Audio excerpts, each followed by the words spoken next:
Because they took this counter idea, now these large financial institutions can step in and acquire very significant portions of XRP without even moving the price.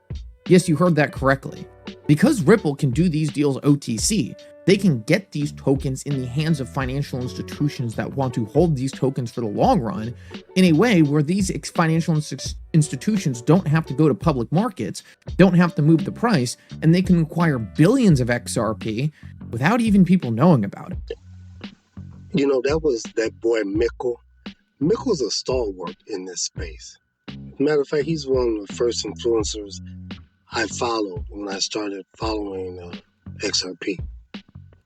I remember one thing he said to me that really made me follow him was that they're going to build this infrastructure right in your face, under your nose. And one day you'll wake up and we'll be in the new financial system. And you'll wonder, when the hell did this all happen? And why did I miss out? So, you know, when I see him talking about the OTC sales are not moving the market and they are actually keeping the volatility down, to me that means that it decreases the chances of a moonshot. That's what I thought at first, but then when I got to thinking about it, you know, the institutional OTC buying of XRP is often blamed for suppressing prices and controlling volatility, leading to some claims of it being a liquidity trap. However, I don't think this is a trap. It's a strategic phase to drive adoption.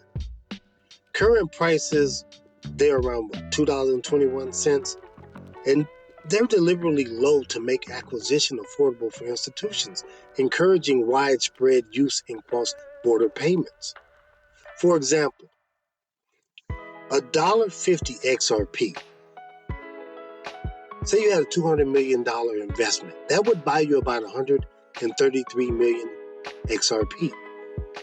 But if you want to move $5 billion cross-border, it would require a higher price, around $37.59 in XRP, to facilitate such volumes efficiently with fewer tokens.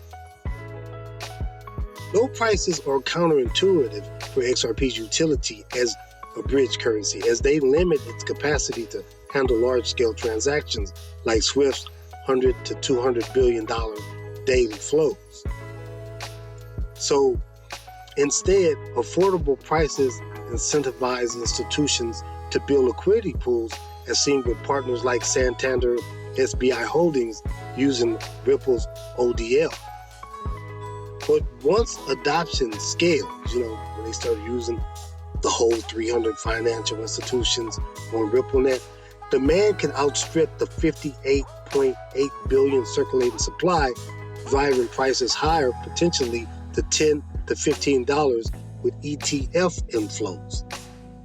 Additionally, higher XRP prices would increase Ripple's $40 billion XRP escrow value, currently at 88 billion at the price of $2.21 XRP, providing more capital for acquisitions like Hidden Road to expand their payment infrastructure. So I don't think it's a trap. It's far from a trap.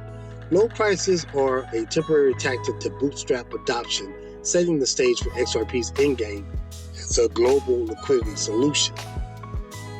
What we need to do is wake the hell up, because Ripple's Q1 2025 report proves it. $480 million in OTC buys while leaving retail scraps on exchanges.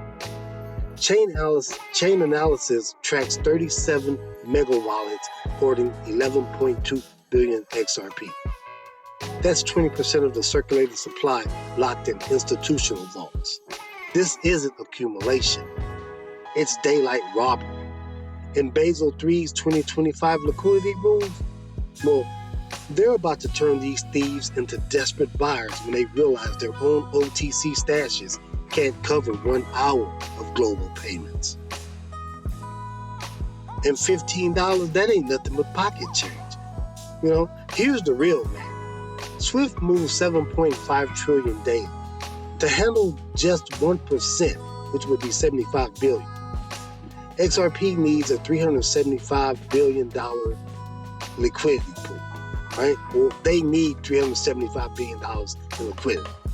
And at $15, that's an $882 billion market cap. That's barely enough. Now look at ISO 222 adoption, CBDC bridges, and ODL growth.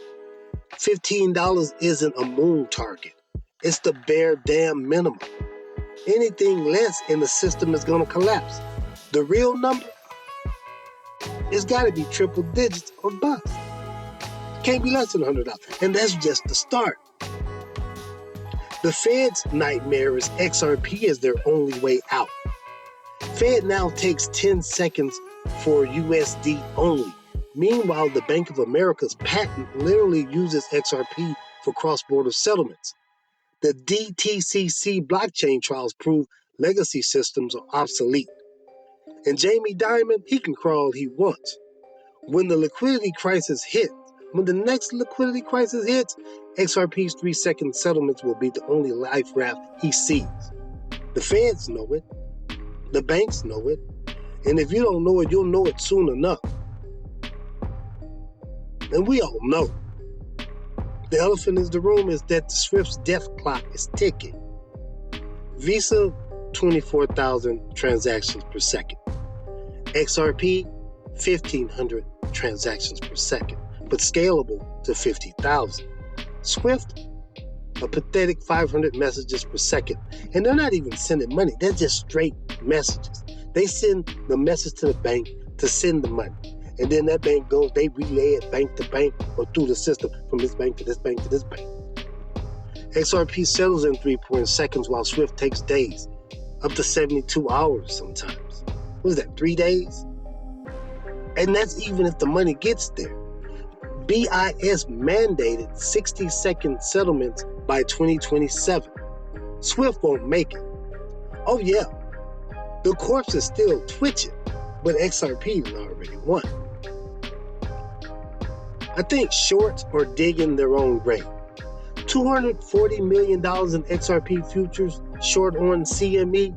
Basel III's 2025 rules force banks to cover that with real assets. ODL is vacuuming up 400 million XRPs a month. So when the music stops, these clowns will be margin called into oblivion. This isn't GME 2.0. This is financial Armageddon for anyone betting against XRP. This supply shock is going to break the internet. 58.8 billion circulating supply, 300 plus financial institution, 400 million XRP monthly locked in ODL. Do the math. If institutions control 70%, which would be 41 billion, the remaining 17.8 billion disappears in 45 days at 1 billion a day. It's not a squeeze. It's a black hole swallowing the whole goddamn market. And the institutions, if you don't know by now, you gotta know. This is your last warning. To every bank hiding XRP in dark pools, we see you move that 9.4 billion XRP into custody in 2024. ISO 222 compliance is coming. Basel III is live. When payment volumes explode, you'll have two choices. 1, pay whatever we ask for XRP, or 2, explain to your shareholders why you can't move money. Tick-tock, suckers. But the bottom line is, OTC accumulation is real and it's massive. But $15 is laughably low for global utility. In the shorts, y'all are walking into the slaughterhouse. The supply shock will be historic. The banks are trapped by their own system. And this isn't hype. This is what happens when financial revolution meets institutional greed. And you know what? That's all I got today. Crypto fam, I'm gonna see you in these crypto streets, and smash that like button on your way out, because you know you wanna smash 9,000.